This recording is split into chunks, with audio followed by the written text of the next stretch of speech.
Welcome to icon news. నేను మీ పవన్ కృష్ణమూర్తి. ఇప్పుడే అందుతున్నటువంటి breaking సమాచారం. వైఎస్ఆర్సీపీ వాళ్ళ గురించి చెప్పాలి అంటే నాకు మా గురువు గారు శ్రీ సిరివెన్నెల సీతారామ శాస్త్రి గారి శివ సినిమాలో పాటలో ఒక పంక్తి గుర్తొస్తోంది.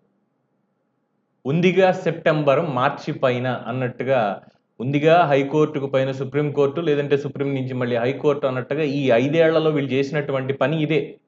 ఎంఎస్ఎం సర్క్యూట్ అంటారు. అంటే ఎగ్జామ్స్‌లో మనం ఒకసారి మార్చ్‌లో పబ్లిక్ ఎగ్జామ్ రాసి ఫెయిల్ అయ్యామనుకోండి, సప్లిమెంటరీకి మళ్ళీ సెప్టెంబర్‌లో కట్టి, సెప్టెంబర్‌లో ఫెయిల్ అయితే మళ్ళీ మార్చ్‌లో రాసి, మళ్ళీ ఫెయిల్ అయితే ఇలా ఎంఎస్ఎం సర్క్యూట్ అంటారు కదా! ఈ ఎంఎస్ఎం సర్క్యూట్ అనేది మాత్రం వైఎస్ఆర్‌సీపీ వాళ్ళకి ప్రతి ఒక్క దాంట్లో చాలా చక్కగా పనిచేసుకుంటూ వచ్చింది. ఆఖరికి ఈ మధ్యన ఎన్నికల తర్వాత జరిగినటువంటి ప్రహసనం, ముఖ్యంగా పల్నాడు పిన్నెల్లి రామకృష్ణారెడ్డి విషయంలో కూడా ఇదే జరుగుతోంది. మొట్టికాయలు చాలా గట్టిగా పడ్డాయి ఈసారి. సో, సుప్రీంకోర్టులో జరిగినటువంటి విచారణలో అంటే ఆయనకి ఏదైతే ముందస్తు బెయిల్ హైకోర్టు ఇచ్చిందో 6వ తేదీ వరకు కూడా ఆయన్ని అరెస్ట్ చేయకూడదు అని చెప్పి. అంటే వెళ్లి ఎక్కడో ఈ టాయిలెట్లు, కమోడ్స్ ఇవి తయారు చేసేటువంటి కంపెనీలో దాక్కున్నాడు. ఎందుకంటే ఈవీఎం పగలగొట్టినటువంటి వీడియో వస్తే అది ఎన్నికల సంఘం బయట పెట్టింది కాదు అంటూ వీళ్ళు నానాయాగి చేశారు మొత్తానికి. మరి ఎక్కడి నుంచి వచ్చింది ఏంటి అనే దాని మీద విచారణ ఇది అంతే ఏం లేదు. మొత్తానికి ఈవీఎం పగలగొట్టింది అయితే వచ్చింది.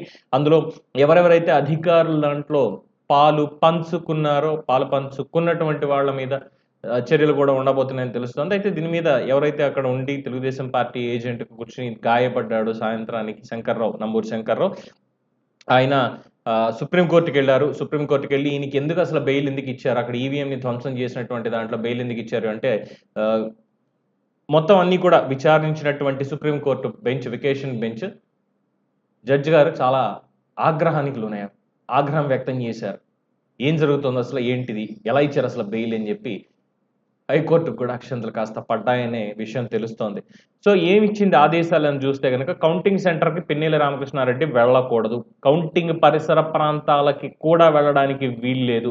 ఈ నెల 6 వరకు అరెస్ట్ చేయొద్దంటూ ఏపీ హైకోర్టు ఉత్తర్వుల్ని తప్పుబట్టినటువంటి సుప్రీంకోర్టు ఎమ్మెల్యే పిన్నెల్లికి ముందస్తు ఉపశమనం కల్పించి ఏపీ హైకోర్టు తప్పు చేసిందని సుప్రీం ధర్మాసనం అభిప్రాయపడింది. హైకోర్టు తీర్పు న్యాయాన్ని అపహాస్యం చేయడమే. ఐ రిపీట్, భారతదేశ సర్వోన్నత న్యాయస్థానం, రాష్ట్ర సర్వోన్నత న్యాయస్థానం తీర్పుని తప్పుబట్టి ఏముందండి ఇక్కడ? న్యాయాన్ని అపహాస్యం చేయడం. ఏ మెరిట్స్ బేస్ చేసుకుని ఈ తీర్పు ఇచ్చారు? ఎదురుకుండా వీడియో కనిపిస్తోంది. ఎన్నికల కమిషన్ని పిలిపించి ఏది మీ దగ్గర ఉన్నటువంటి వీడియో తీయండి, బయటికి తీయండి, ఏం జరిగిందని అడగకుండా వాళ్ళ లాయర్లు ఇదేదో లోకేష్ బయట పెట్టాడు, ఇంకోటి చేశాడు, అది చేశాడని వీళ్ళు వాదించేస్తే ఆఖరికి అక్కడ దాడులు కూడా జరిగితే ఈ పిన్నెల్లి రామకృష్ణారెడ్డి దౌర్జన్యాలు వీటన్నిటిని కూడా ఎవరైతే అక్కడ ప్రతిపక్ష లాయర్లు ఉన్నారో వాళ్ళు ఎండగట్టి ఇవన్నీ చూపిస్తుంటే హైకోర్టు ఏ విధంగా తీర్పిస్తుంది? ఒక ఈవీఎంని పగలగొడితే ఒక చోటేమో ఇంకో ఎమ్మెల్యేని, ఇంకో చోట ఇంకో ఎంపీ గారిని అరెస్ట్ చేశారు. ఇక్కడ ఈయన దగ్గరికి మాత్రం వచ్చేసరికి అరెస్ట్ చేయడానికి మేనమేషాల్లాగా పెట్టడం, అసలు కేసు పెట్టడానికి 13వ తేదీన సంఘటన జరిగితే 20వ తారీఖు వరకు కూడా తీరిక లేకుండా తర్వాత ఎన్నికల కమిషన్ వీడియో చూసిన తర్వాత ఏంటిది అనడం, కేంద్ర ఎన్నికల కమిషన్ సీరియస్ అయ్యి ఏం జరుగుతుంది అసలు దీని మీద మాకు పూర్తి స్థాయి విచారణ మొత్తం కావాలి అని అడగడం. అప్పుడు నిద్ర లేచారు.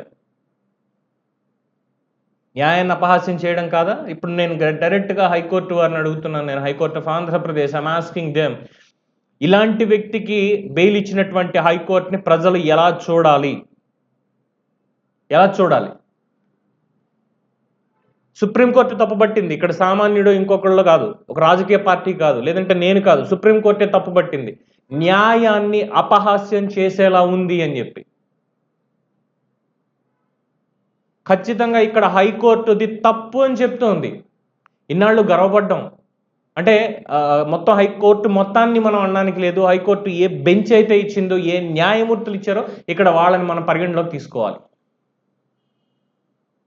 హైకోర్టు ఆఫ్ ఆంధ్రప్రదేశ్ని చూసి ఇన్నాళ్ళు గర్వపడ్డ అమరావతి కేసులో కావచ్చు, ప్రభుత్వం తప్పుడు చేసినటువంటి కేసులో కావచ్చు, ఎటువంటి తీర్పులు ఇచ్చారు, ఎవరెవరు అవినీతి అధికారులు, అలసత్వం ఉన్నటువంటి అధికారులు, కేవలం రాజకీయాలు చేసేటువంటి అధికారులు, వీళ్ళందరినీ కూడా మోకాళ్ళ గుంజీలు తీయించింది, మోకాళ్ళ మీద కూర్చోబెట్టింది హైకోర్టు. ప్రతి ఒక్క IAS officer, IPS officer remarkable. వాళ్ళ డిఓపిటీ ఏదైతే ఉంటుందో దాంట్లో రిమార్క్ అనేది ఉంటుంది. ఇప్పుడు సో అమరావతికి సంబంధించి రిట్ ఆఫ్ మాండమస్ ఎన్నో చారిత్రాత్మక తీర్పులు ఇచ్చినటువంటి హైకోర్టులో ఒక ఈవీఎంని ధ్వంసం చేసినటువంటి కేసులో సదరు నిందితుడిని, నేరస్తుడిని అరెస్ట్ చేయండి, రిమాండ్ విధించండి అని చెప్పకుండా 6వ తారీఖు దాకా అరెస్ట్ చేయకూడదు అన్నటువంటి తీర్పు ఇవ్వడం ఏంటి? ఆ బెంచ్ ఎవరైతే తీర్పు ఇచ్చారో ఆ జడ్జి గారు మరి ఏం చూసి ఇచ్చారు మెరిట్స్ ఇందులో? లేదు ఆయన కూడా ఏమన్నా రాజకీయంగా ఏమైనా ఆలోచించి ఇవ్వాల్సి వచ్చిందా?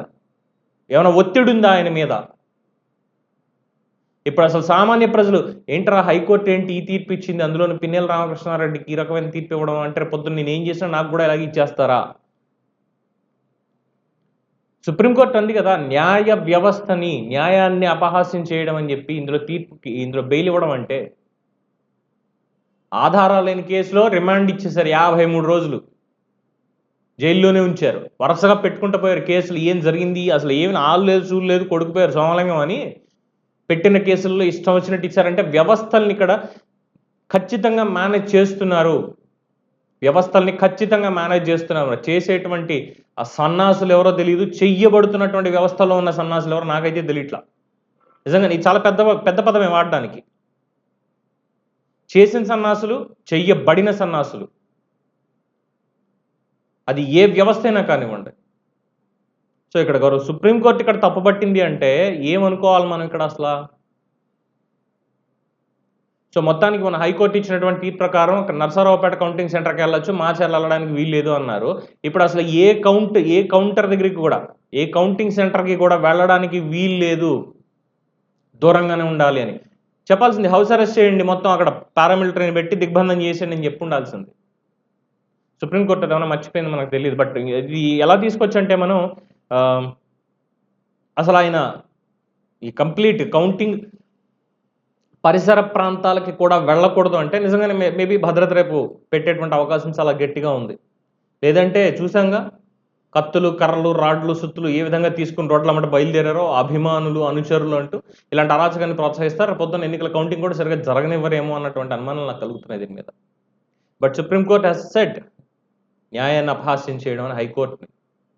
సో ఇచ్చినటువంటి తీర్పు రద్దు అయిపోయినట్టే. సో ఆయన ఇప్పుడు అరెస్ట్ చేయొచ్చు, అరెస్ట్ చేసి లోపల పెట్టచ్చు ఎక్కడికి.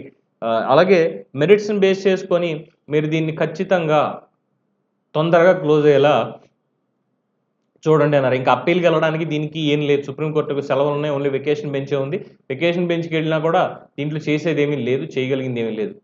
అయిపోయింది. రేపు ఈ టైం కల్లా రిజల్ట్ వచ్చేస్తుంది, తర్వాత సంగతి తర్వాత.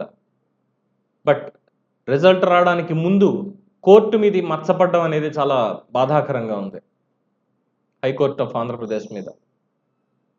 అలా ఉన్నాయి వ్యవస్థలను మేనేజ్ చేస్తున్నటువంటి ప్రబుద్ధుల తీరు. దీని మీద మీ అభిప్రాయం ఏంటనేది కామెంట్స్ రూపంలో తెలియజేయండి. చూస్తూనే ఉండండి ఐకాన్ న్యూస్. నేను మీ పవన్ కృష్ణమూర్తి.